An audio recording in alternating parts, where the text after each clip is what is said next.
सभी को नमस्कार। हमारे यूट्यूब चैनल भुवनेश्वंश।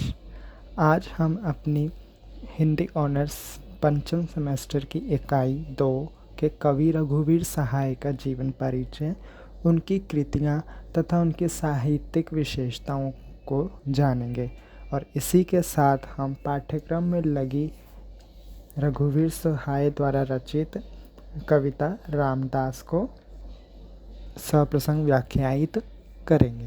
तो हम शुरू करते हैं रघुवीर सहाय जी का जीवन परिचय। रघुवीर सहाय जी, इनका जन्म 9 दिसंबर 1929 में उत्तर प्रदेश के लखनऊ में हुआ था। इन्होंने लखनऊ विश्वविद्यालय से ही एमए की परीक्षा उत्तीर्ण की तथा इन्होंने प्रचुर मात्रा में गद्य एवं पद्य लिखे हैं। इन्होंने अपने गद्य तथा पद्यों को कम मात्रा में लिखा ज़रूर है, परंतु वह मुख्य रूप से प्रकाशित हुई। सन 1990 में दिल्ली में इस महान साहित्यकार ने इस संसार से विदा ले ली। रघुवीर सहाय द्वारा रचित कुछ कृतियों के नाम को जानते हैं, जैसे सीढ़ियों पर धूप में, हंसो हंसो जल्दी हंसो, लोग भूल गए। इसी प्रकार आगे प्रवाह में चलते हुए हम रघुवीर सहाय जी के भाव पक्ष की बात कर लेते हैं। इनके काव्य में मध्यम वर्गीय जीवन का चित्रण तथा भ्रष्टाचार का चित्रण एवं सहाय जी की कहानी में राजनीतिक तथा सामाजिक चेतना देखने को मिलती है। इसी प्रकार इनके कला पक्ष में कवि कला के प्रति सजग हैं। इनकी भाषा शुद्ध खड़ी बोली आम बोलचाल की जनभाषा है। इन्होंने अपनी कृतियों में अलंकार, छंद तथा विभिन्न प्रकार की शैली आदि का प्रयोग किया है।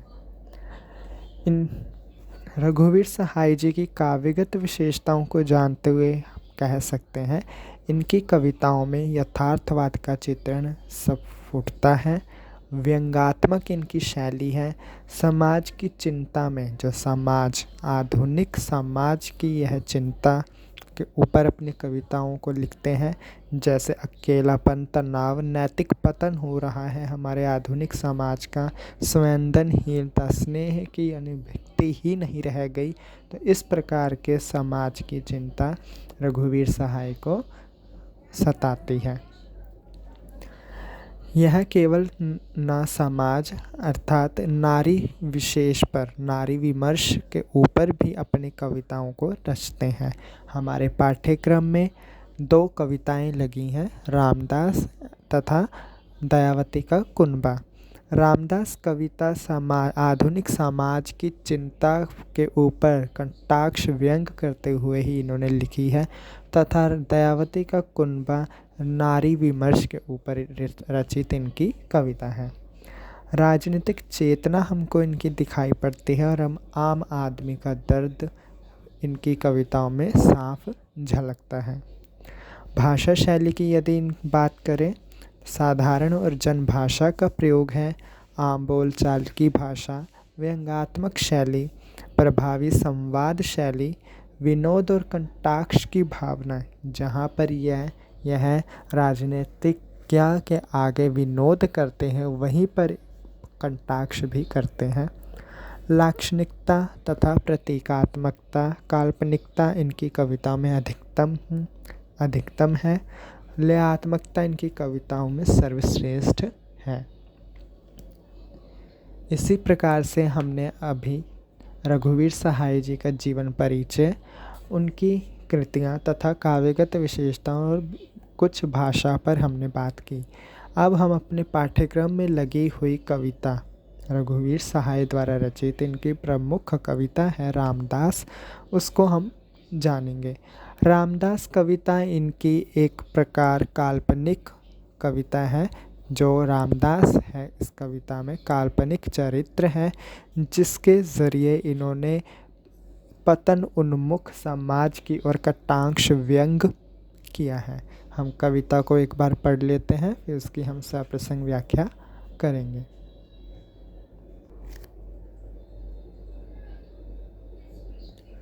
चौड़ी सड़क गली पतली थी, दिन का समय घनी बदली थी। रामदास उस दिन उदास था, अंत समय आ गया पास था। उसे बता यह दिया गया था, उसकी हत्या होगी। धीरे धीरे चला अकेले, सोचा साथ किसी को ले ले। फिर रह गया सड़क पर सब थे, सभी मौन थे, सभी निहत्थे। सभी जानते थे यह उस दिन उसकी हत्या होगी। खड़ा हुआ वह बीच सड़क पर, दोनों हाथ पेट पर रख कर, सधे कदम रख करके आए लोग सिमट कर, आंख गड़ाए लगे देखने उसको जिसकी तय था हत्या होगी। निकल गली से तब हत्यारा आया, उसने नाम पुकारा, हाथ तोल कर चाकू मारा, छूटा लहू का फुहारा। कहा नहीं था उसने आखिर उसकी हत्या होगी। कितनी सुंदर यह कविता है, उतनी ही जितनी आसान यह कविता लग रही है उतना ही समझना इसको कठिन है। हम इसकी व्याख्या शुरू करते हैं। पहले पैराग्राफ में यह जो रामदास है, यहाँ पर रघुवीर सहाय ने इसे अपना समाज की ओर, ये इस पतन उन्मुख समाज की ओर आम जनता का ध्यान प्रकट करने के लिए रामदास को एक काल्पनिक चरित्र के रूप में रखा है, जो एक आम आदमी का प्रतिनिधित्व करता है। यहाँ पर रामदास की हत्या की बात होती है, जिसमें रघुवीर सहाय ने सोच, लोकतंत्र और न्याय के प्रति इस प्रकार से बताया कि यह किसी आम आदमी की हत्या नहीं है, यह उस समय के लोकतंत्र, न्याय प्रणाली तथा विचार और सोच की हत्या है। हम इसकी व्याख्या शुरू करते हैं। इसको हम एक कहानी के प्रवाह के रूप में भी जान सकते हैं।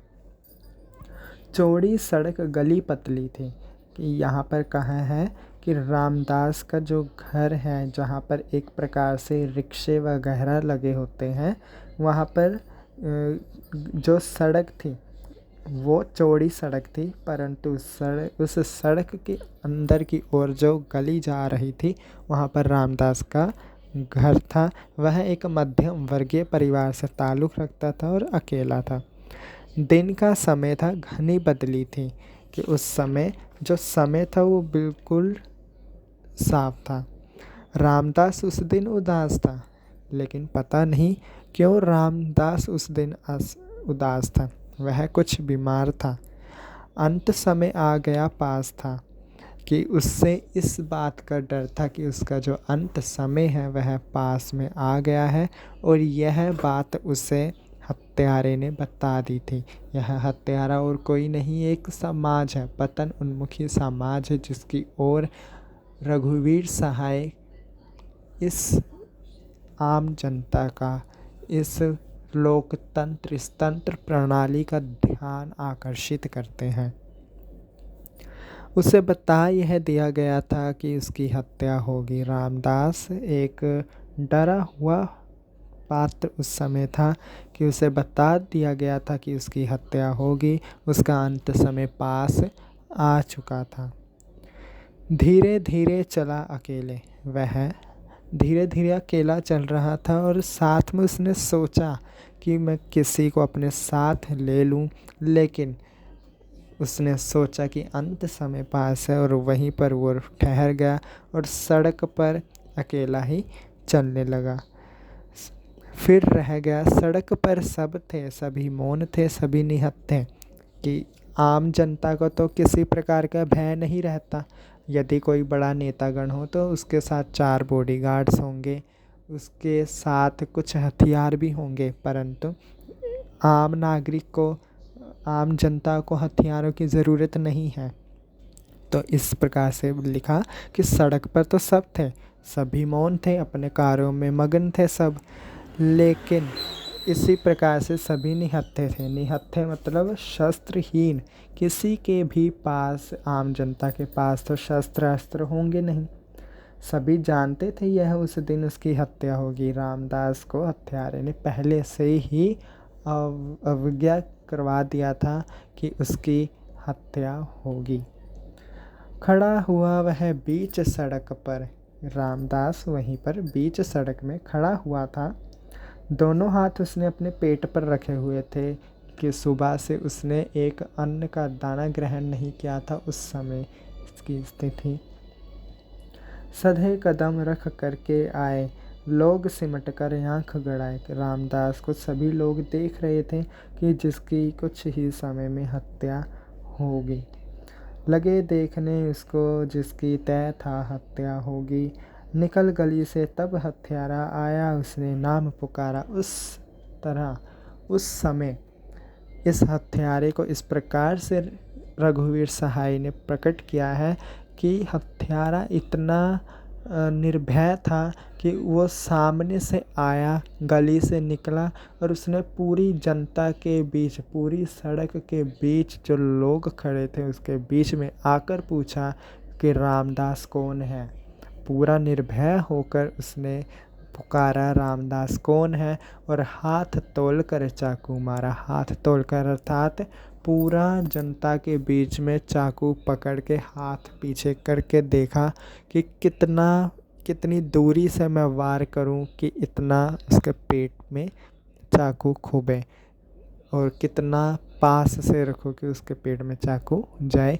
इस प्रकार से हाथ तोल कर, मतलब पूरी जनता के बीच में निर्भय होकर रामदास को चाकू मारा। उसी वक्त रामदास का छूटा लहू का फुवारा, कि लहू का फुवारा छूटा और कहाँ नहीं था, और पूर्ण जनता के बीच में, समाज इर्द गिर्द सड़क के जितने भी लोग खड़े थे सबके बीच में बोल कर गया कि कहाँ नहीं था उसने कि आखिर उसकी हत्या होगी, कि उसको बता दिया गया था उसकी हत्या होगी। लेकिन उस समय यहाँ पर रघुवीर सहाय कटाक्ष व्यंग करते हैं कि इस तरह का पतन उन्मुखी समाज हो गया है, इस प्रकार की हमारी शासन व्यवस्था है, इस प्रकार की हमारी नीति व्यवस्था है। संवेदनहीनता ही नहीं है, संवेदनहीनता पूर्ण रूप से इतनी अपने चरम सीमा पर आ गई है कि एक आम नागरिक अपने ही देश में, अपने ही घर में सुरक्षित नहीं है। इस प्रकार से रघुवीर सहाय द्वारा प्रमुख कविता रामदास को राजनीतिक सच्चाई को सामने रखा गया है। यदि हम इसके सप्रसंग व्याख्या में संदर्भ को देखें तो रघुवीर सहाय हमारे प्रयोगवादी कवि हैं। यह कविता रामदास उनके द्वारा रची गई है। प्रसंग की यदि हम बात करें तो यह कविता रामदास राजनीतिक सच्चाई को सामने रखने वाली कविता है। रामदास इस कविता में एक काल्पनिक चरित्र है जो आम आदमी का प्रतिनिधित्व करता है, और रामदास की हत्या केवल व्यक्ति विशेष की हत्या नहीं, यह हमारी सोच, लोकतंत्र व न्याय के प्रति आस्था की हत्या है। विशेष की यदि हम बात करें इसमें तो प्रतीकों के रूप में समाज पर व्यंग किया है रघुवीर सहाय ने। सत्ता समाज पर कटाक्ष व्यंग किया है।